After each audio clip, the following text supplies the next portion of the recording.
Lucas slouched in his ergonomic chair, eyes glazed over after hours of staring at lines of code. The clock on his computer blinked 11:47 p.m. He sighed, running a hand through his messy brown hair. Enough, he muttered, closing his laptop. He needed a break. As he packed up his things, his phone pinged with a notification. Another ad for that new dating app, Starlink. Lucas had been bombarded with those ads lately. Find your perfect match across the galaxy, the tagline boasted. He scoffed, as if any alien would want to date a boring Earth programmer. But as he rode the subway home, curiosity gnawed at him. What did he have to lose? With a shrug, he downloaded the app. It's not like his love life could get any worse. The app's interface was sleek, with twinkling stars and swirling nebulae as a background. Lucas quickly set up his profile, adding a few recent photos and a self-deprecating bio. Human male seeking intelligent life in the universe. Warning, may bore you with coding jokes. He idly swiped through a few profiles, marveling at the diversity of alien species. A four-armed blue humanoid, a sentient cloud of gas, and something that looked suspiciously like a walking cactus. Then, he saw her. Her skin was a pale lavender, with iridescent markings swirling across her face and arms. Almond-shaped eyes glowed with an inner light, and her long, silky hair shimmered with colors that shouldn't exist. Lucas's finger hovered over the like button. No way she'd match with him, but what did he have to lose? He tapped the screen, and instantly a notification popped up. It's a match. Lucas nearly dropped his phone in shock. He fumbled to open the chat window, his heart racing. Hi there, he typed. I'm Lucas. Nice to meet you. The reply came almost immediately. Greetings, Lucas of Earth. I am Lyra. Your species intrigues me. Perhaps we could meet to discuss your planet's customs? Lucas blinked, rereading the message. Was this really happening? I'd love to, he replied. When and where? They agreed to meet the following evening at a trendy rooftop bar in New York City. Lucas spent the next day in a daze, alternating between excitement and disbelief. As he approached the bar, he spotted her immediately. She was even more stunning in person, her skin seeming to glow in the dim lighting. Lyra? He asked, approaching hesitantly. She turned, a dazzling smile lighting up her face.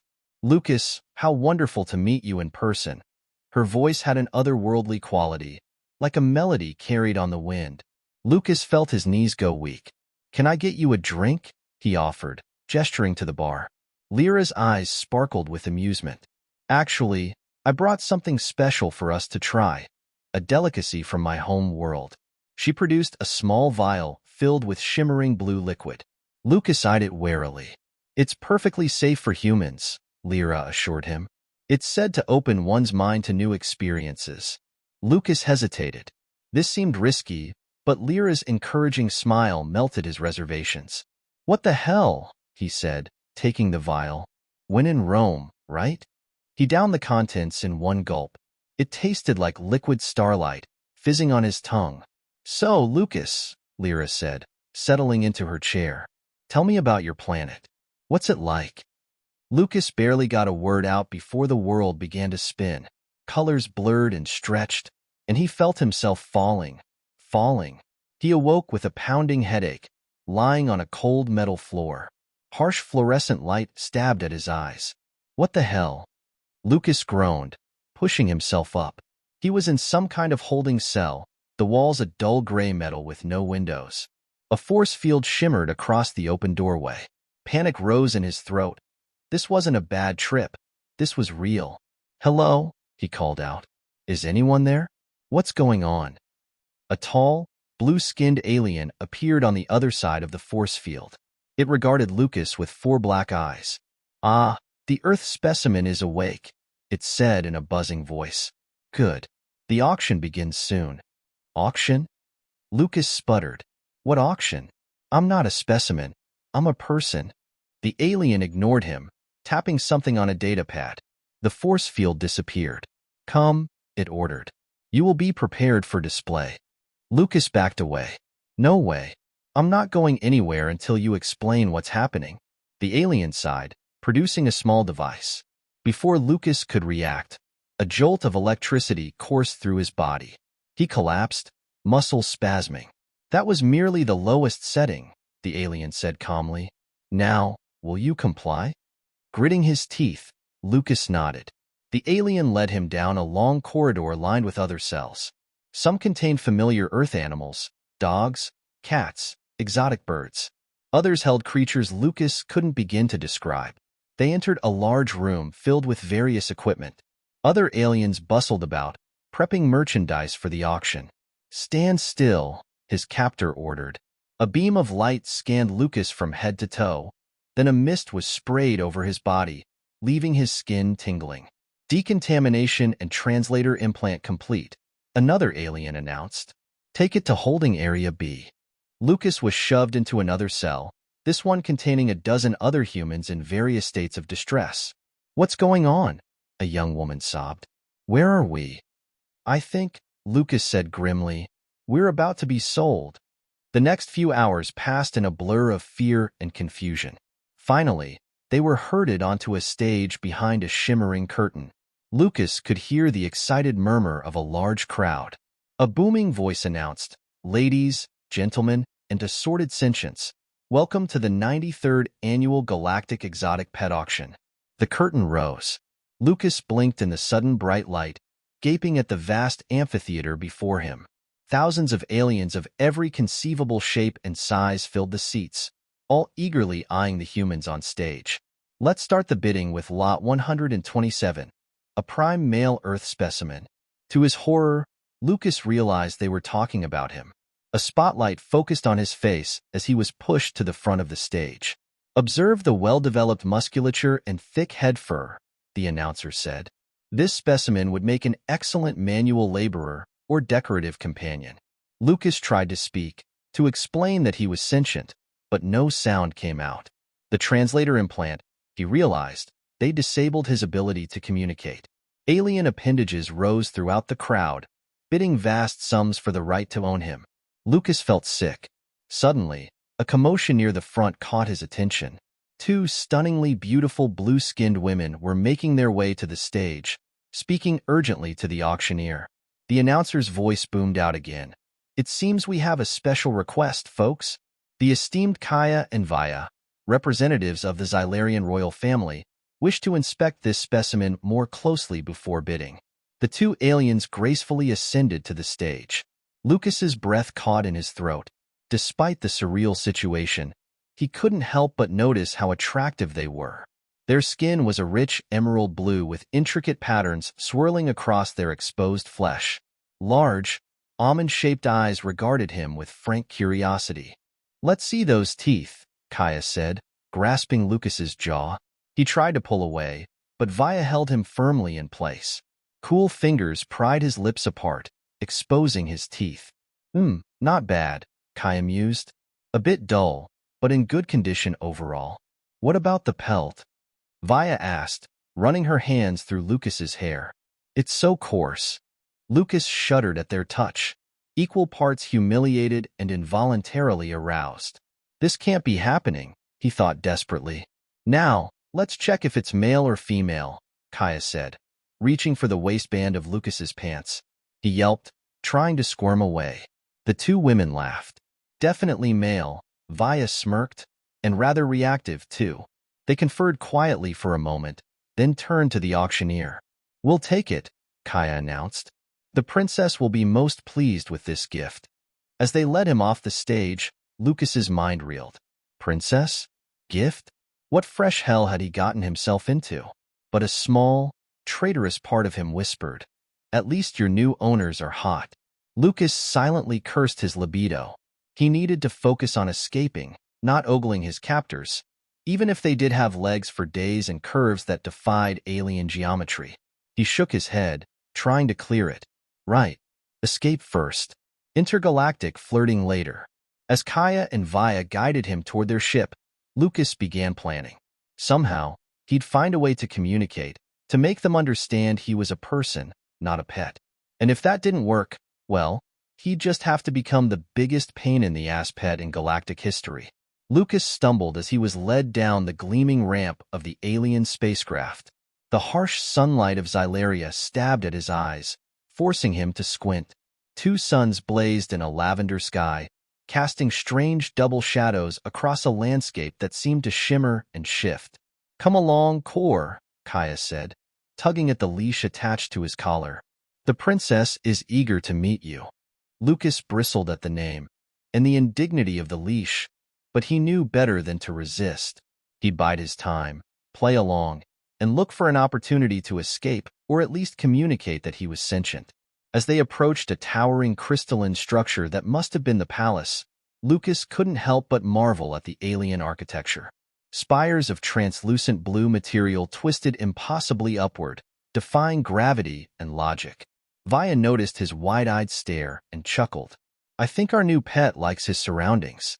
See how his eyes sparkle? Almost as if he understands what he's seeing." "Don't be ridiculous," Kaya scoffed. "It's a primitive creature. Probably just sees shiny things and gets excited." Lucas gritted his teeth, reminding himself to stay calm. He'd show them just how primitive he was given half a chance. They entered a vast chamber, its ceiling lost in shadows high above. At the far end, seated on an ornate throne, was the most breathtaking woman, alien or human, that Lucas had ever seen. Princess Solara was tall and lithe, her skin a pale mint blue that seemed to glow from within. Iridescent patterns swirled across her bare arms and face, shifting and changing as she moved. Her eyes were large and luminous, filled with an otherworldly intelligence that made Lucas's breath catch in his throat. "Your Highness," Kaya announced, bowing low, "we present your birthday gift, an exotic creature from a distant world called Earth."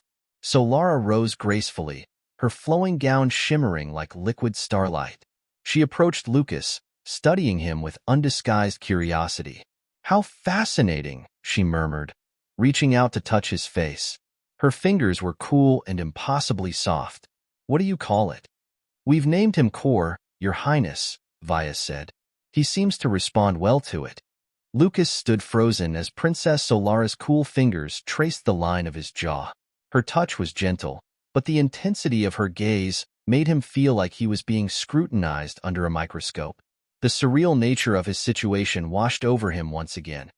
Here he was, an Earth programmer, standing in an alien palace, being inspected like a prized animal by an alien princess.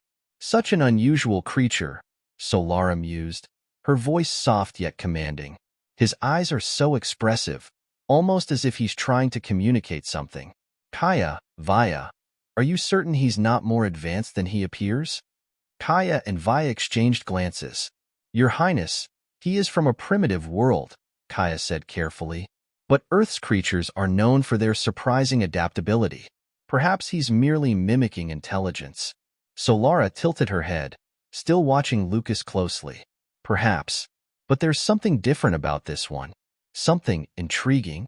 Lucas swallowed hard, trying to stay calm. This was his chance.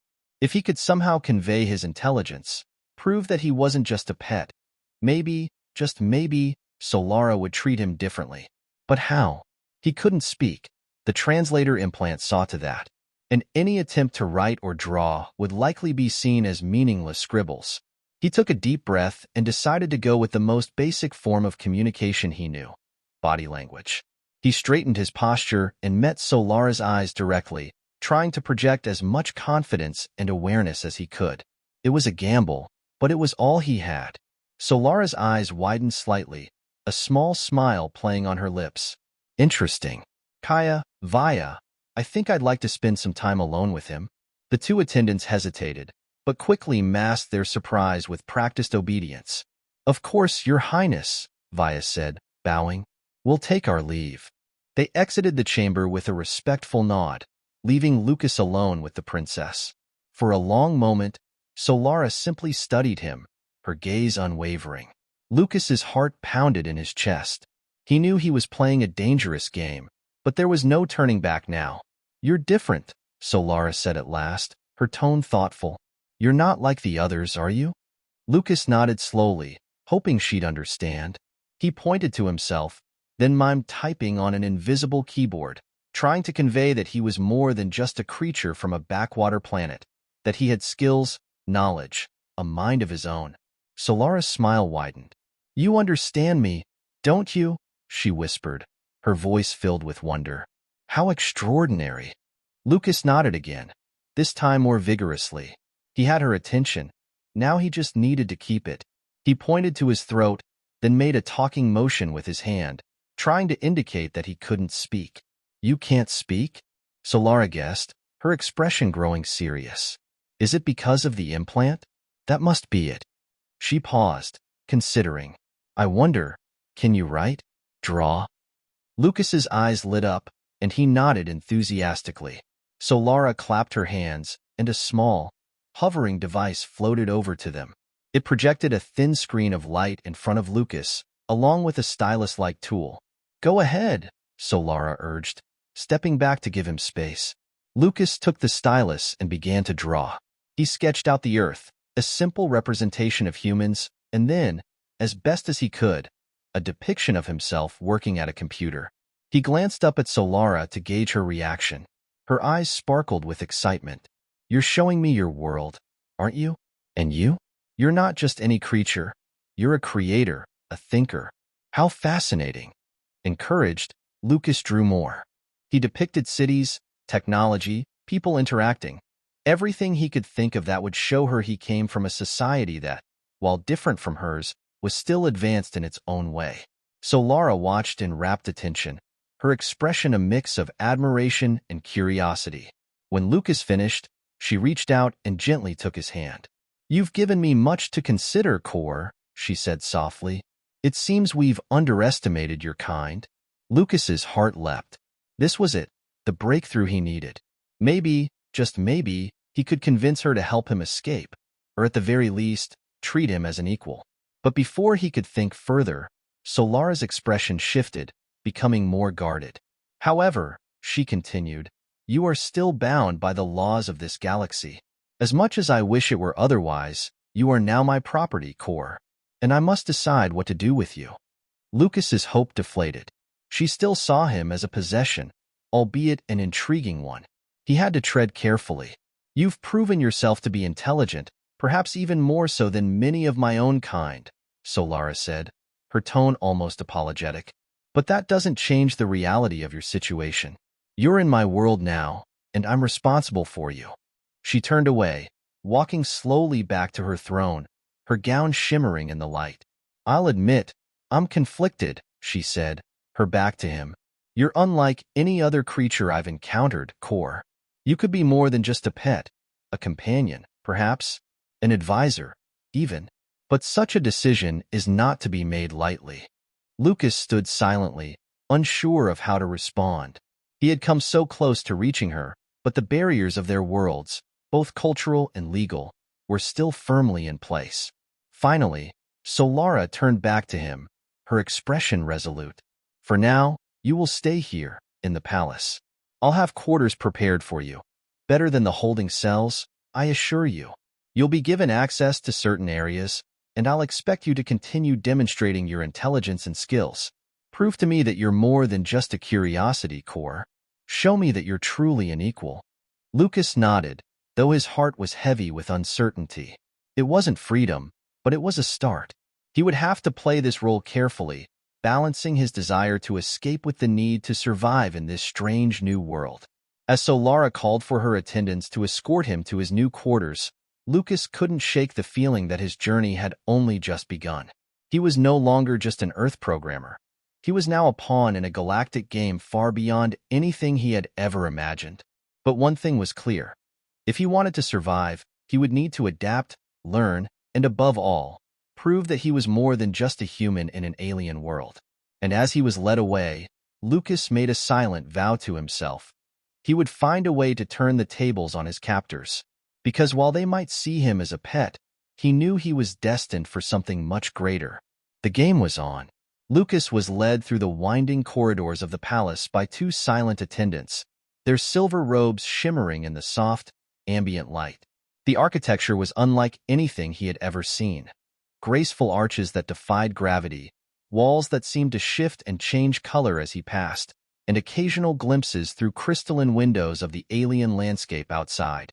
Xylaria was a world of breathtaking beauty, but Lucas could barely appreciate it. His mind was consumed with thoughts of survival. Finally, they reached a set of ornate doors that slid open with a soft whoosh. The room beyond was unlike any cell or quarters he had seen before. It was spacious, with a high ceiling that glowed softly with a light that seemed to mimic the warmth of the sun.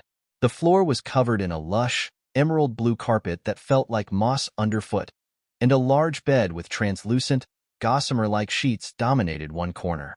To one side, a large window overlooked the palace gardens, where strange, bioluminescent plants swayed in a gentle breeze. "This will be your room, Core," one of the attendants said in a melodic voice. "The princess has instructed us to provide you with whatever you need. Food, clothing, entertainment, all will be brought to you at your request." The other attendant stepped forward, holding out a sleek, silver wristband. "This device will allow you to communicate with us. It's linked to the palace's network and will provide you with access to certain areas. You are to remain within those areas unless accompanied by an escort." Lucas took the wristband, slipping it on. It fit snugly around his wrist, and a small holographic interface flickered to life above it, displaying various icons and options in an alien script. As he studied it, one of the attendants placed a small, flat device on the table near the bed. "This is a data tablet," she explained. "It contains information about our world, our customs, and the laws of the galaxy. The princess hopes you will take the time to educate yourself. She believes it will help you adjust." Lucas nodded absently, his mind already working through a plan. If this tablet had access to their network, it could be his ticket to understanding how things worked in this world, and possibly how to get out. The attendants bowed and left the room, the doors sliding shut behind them with a quiet hum. Lucas was finally alone. He sat on the edge of the bed, taking a moment to process everything that had happened. Just days ago, he had been sitting in his cramped apartment, living a monotonous life of coding and late-night fast food. Now, he was on an alien planet, a pet to a princess who saw him as both a curiosity and a challenge. But Lucas had no intention of remaining a pet. Solara had shown an interest in his intelligence, in what he could offer beyond mere physical presence. That was his advantage. If he played his cards right, he could turn her curiosity into respect, maybe even leverage it into a way out of this gilded cage. He picked up the data tablet, the screen flickering to life as he touched it. The interface was intuitive, despite the alien symbols, and it wasn't long before Lucas found what he was looking for: a primer on Xylaria, its society, and its technology. As he scrolled through the data, he learned that Xylaria was one of the most advanced worlds in this region of the galaxy, known for its technological prowess and its strict social hierarchy. The royal family, of which Solara was a part, wielded immense power, not just on Xylaria but throughout the neighboring star systems. And yet, for all their advancements, the Xylarians still had an archaic view of other species, especially those from less developed worlds. Humans, it seemed, were viewed as little more than clever animals, prized for their novelty but not respected for their intelligence. Lucas's frustration grew as he read. How could a civilization so advanced be so blind to the potential of other species? He had to find a way to change their perception, to show them that humans were not to be underestimated. But he also knew that he couldn't do it alone. He needed allies, beings within this palace, or perhaps even among the royal family, who could help him. And to find them, he would need to tread carefully, gathering information and building trust. Setting the tablet aside, Lucas got up and walked to the window. The garden below was a riot of color and light, with plants that seemed to pulse with life. In the distance, he could see the spires of the palace stretching toward the lavender sky. It was a beautiful prison, but a prison nonetheless. He raised his wrist, bringing up the holographic interface on the wristband. He began exploring its functions, noting that it provided access to various parts of the palace. Most areas were restricted, but a few were open to him: his quarters, the garden, a library, and what appeared to be a training room. A sudden thought struck him. If the Xylarians saw humans as inferior, they might not have considered the possibility that a human could be a threat. Perhaps the training room was equipped with tools and devices that could be useful. Weapons, even. His mind raced with possibilities. He could use the training room to learn more about Xylarian technology, maybe even find a way to disable his collar or the wristband. If he could do that, he might be able to escape the palace, find a ship, and get back to Earth. It was a long shot, a series of long shots, really, but it was better than waiting passively to see what Solara would decide to do with him. Decision made, Lucas navigated through the wristband's interface until he found the route to the training room. The palace was a maze, but the wristband provided a holographic map that guided him through the corridors. As he walked, he passed several Xylarians who regarded him with varying degrees of interest and disdain. Most of them didn't bother to speak to him, but a few whispered among themselves as he passed, their alien eyes tracking his every move. It was clear that his presence here was something of a novelty, likely the talk of the palace. The training room was located deep within the palace, behind a set of heavy doors that slid open at his approach. The room beyond was vast, filled with equipment that Lucas could only guess at. There were weapons, sleek, alien devices that glowed with an eerie light, along with training dummies, obstacle courses, and even a small arena. Lucas's pulse quickened. If he could figure out how to use these tools, he might have a chance. He approached a rack of weapons, eyeing them carefully. Each one was unfamiliar, but they all seemed to operate on some form of energy, plasma, perhaps, or something more advanced. He reached out to take one, a slender rod that pulsed with a faint blue light. As his fingers closed around it, the rod vibrated slightly, and a holographic display appeared in the air above it, showing a series of alien symbols. Suddenly, a voice echoed through the room. "Ah, so the princess's new pet has an interest in weapons?" Lucas spun around, his heart leaping into his throat. Standing at the entrance to the training room was a tall Xylarian male, his skin a deep, rich blue, with markings that glowed faintly in the dim light. He was dressed in a form-fitting uniform, and his eyes were sharp, assessing Lucas with an intensity that made him uneasy. "I am Tarek, the head of palace security," the Xylarian continued, his tone cold but curious. "And you must be Kor, the human who has captured Princess Solara's attention." Lucas tightened his grip on the weapon, though he had no idea how to use it. "I was just exploring." Tarek's lips curled into a smile that didn't reach his eyes. "Exploring, indeed. Tell me, Kor, do you believe that you could wield one of our weapons? That you, a primitive creature from a backwater world, could possibly understand the technology of the Xylarian Empire?" Lucas met Tarek's gaze, refusing to back down. "I'm not as primitive as you think." Tarek's smile widened, but it was a predator's smile, full of hidden malice. "Then by all means, show me. If you can activate that weapon, I will allow you to keep it." Lucas hesitated, his mind racing. He had no idea how to activate the weapon, but he couldn't show weakness. He glanced at the holographic display again, trying to make sense of the alien symbols. They seemed to shift and change as he focused on them, almost as if they were responding to his thoughts. Taking a deep breath, Lucas made a decision. He tightened his grip on the rod and willed it to activate, focusing all his concentration on the device in his hand. For a moment, nothing happened. Then, with a soft hum, the rod began to glow brighter, and a blade of pure energy extended from one end, crackling with power. Tarek's eyes widened in surprise, and for the first time, Lucas saw a flicker of respect in the Xylarian's expression. "Interesting," Tarek murmured. "Very interesting indeed. Perhaps there is more to you than meets the eye, Kor." Lucas lowered the weapon, the energy blade dissipating as he released his grip. He met Tarek's gaze with a steely determination. "I told you, I'm not just a pet." Tarek studied him for a long moment, then nodded slowly. "Perhaps not. But remember this, Kor. No matter how clever you are still in a world that does not belong to you. Tread carefully, or you may find yourself in over your head." With that, Tarek turned and left the room, leaving Lucas alone with the weapon in his hand and the weight of his words hanging in the air. Lucas knew that Tarek was right. He was in a world that was dangerous and unfamiliar, and one wrong move could spell disaster. But he also knew that he had come too far to back down now. He looked down at the weapon, its sleek design both alien and strangely familiar in his hand. It was a start, a tool, a means to an end, and if he played his cards right, it could be the key to his freedom. The game had truly begun, and Lucas was determined to win.